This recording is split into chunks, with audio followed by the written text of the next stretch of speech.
Paracha Matot Mas'eh.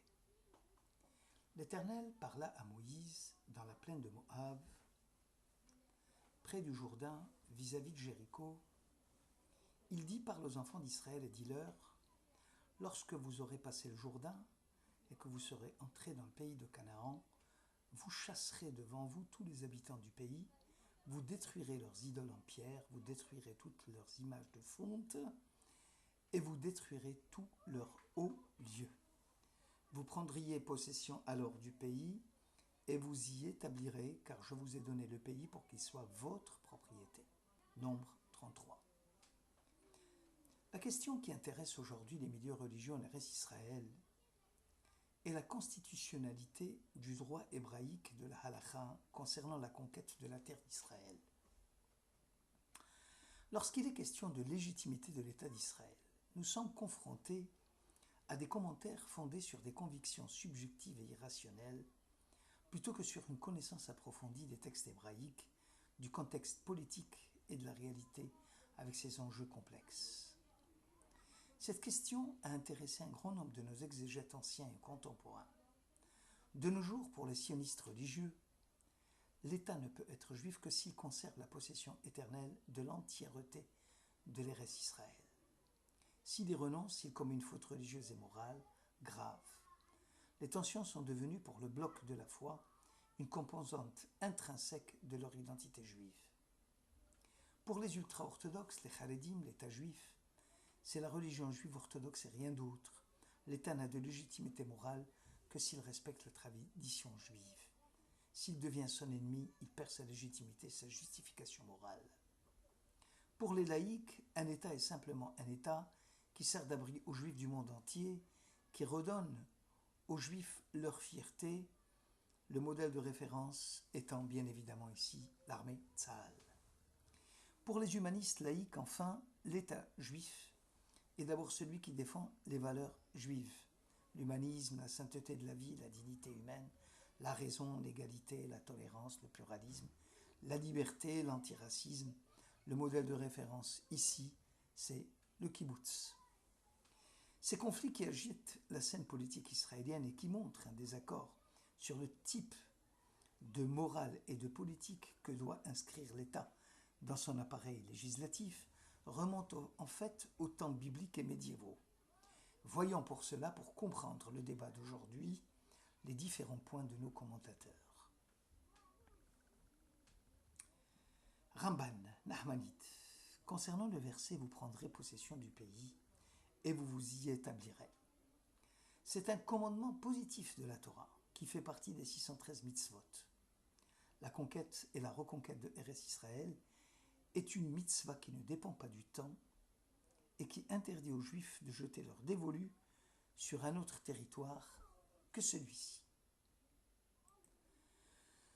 Rashi explique que prendre possession du pays, cela concerne le fait de chasser les 7 nations cananéennes et de s'y établir. Dès lors, la mitzvah de l'installation en Terre Sainte est limitée, dit Rashi, à l'époque de la conquête de Josué et la prise de position du pays.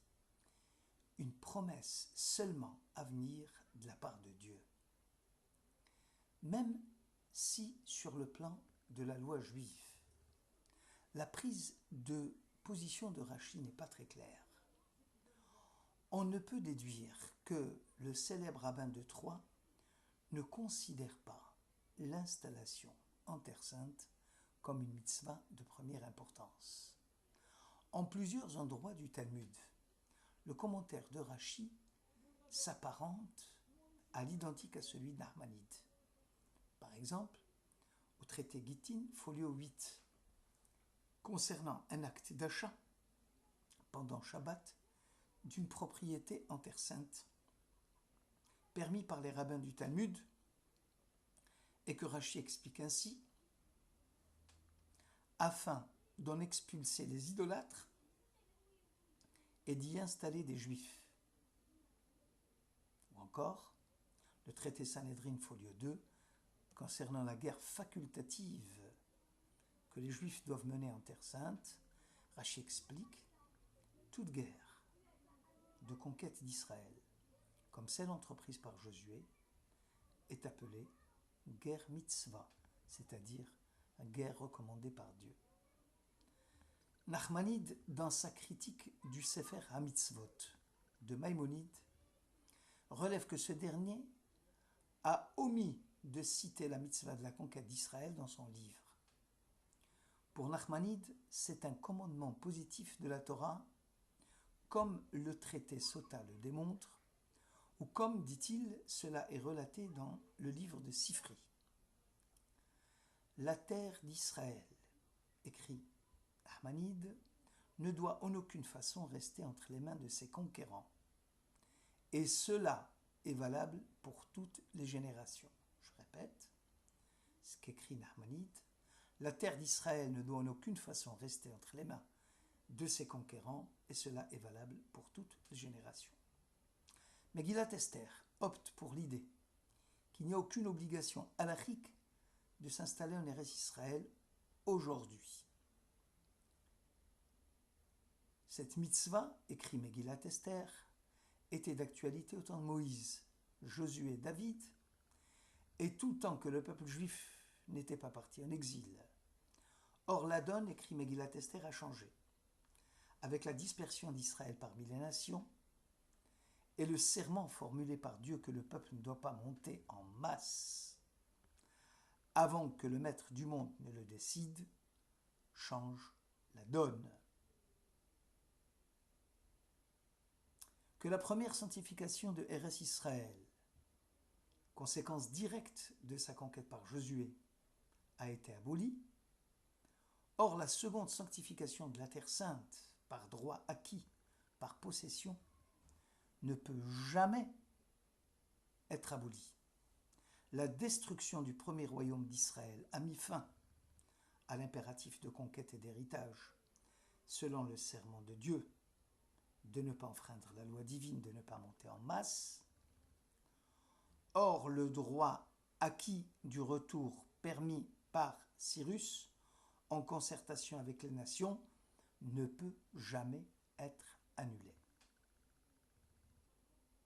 Si Rambam n'a pas mentionné la mitzvah d'installation en Eretz Israël dans son Sefer HaMitzvot, cela est dû essentiellement au fait que celle-ci fait partie intégrante de la conquête et de l'héritage. Le problème soulevé par Maïmonide est de savoir si la seconde sanctification de la terre, par droit acquis du peuple juif sur sa terre, s'applique au futur ou non.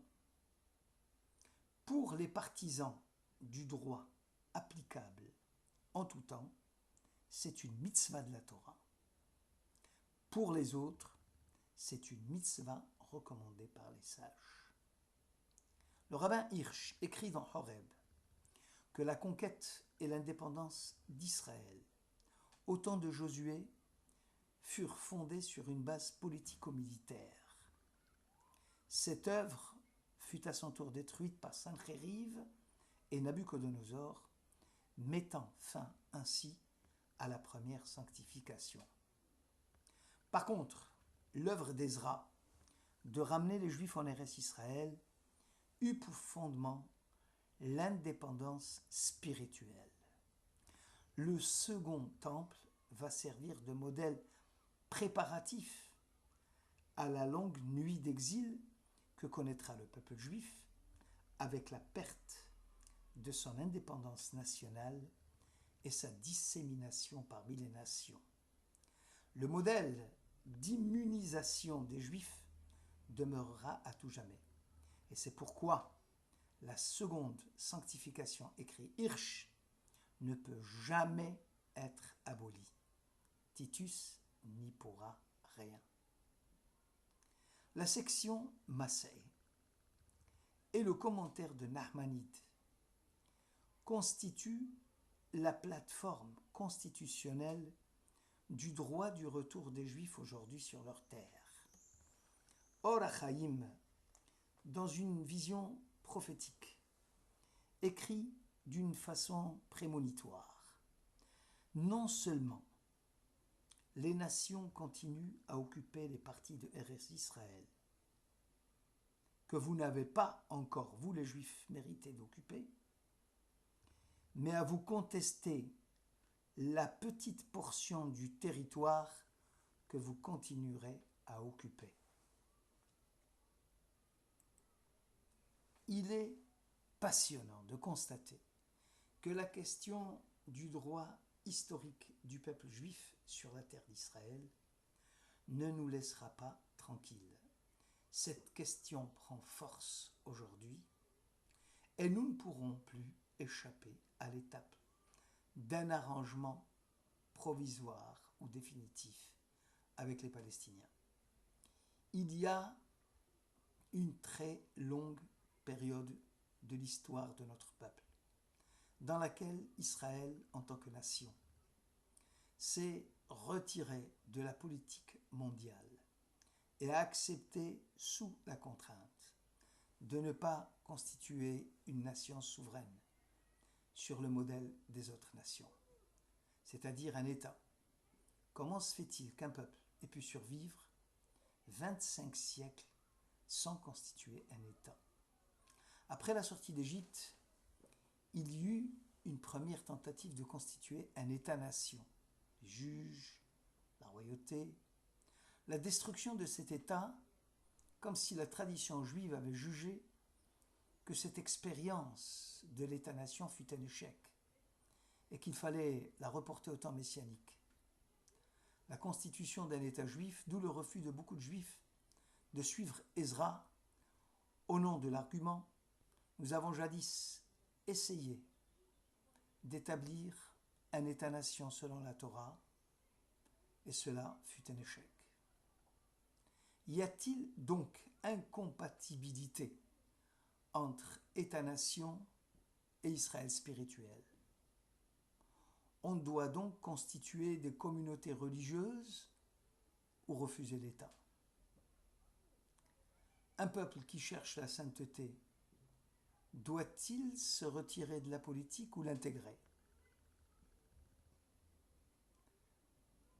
Il semble qu'il y ait une inadéquation entre la politique et la morale, car la cité, la police, en grec ou en latin, demande une compromission avec la passion qui est incompatible avec l'idéal de sainteté. À vous, chers auditeurs, chers téléspectateurs, à vous d'en juger. Shabbat Shalom.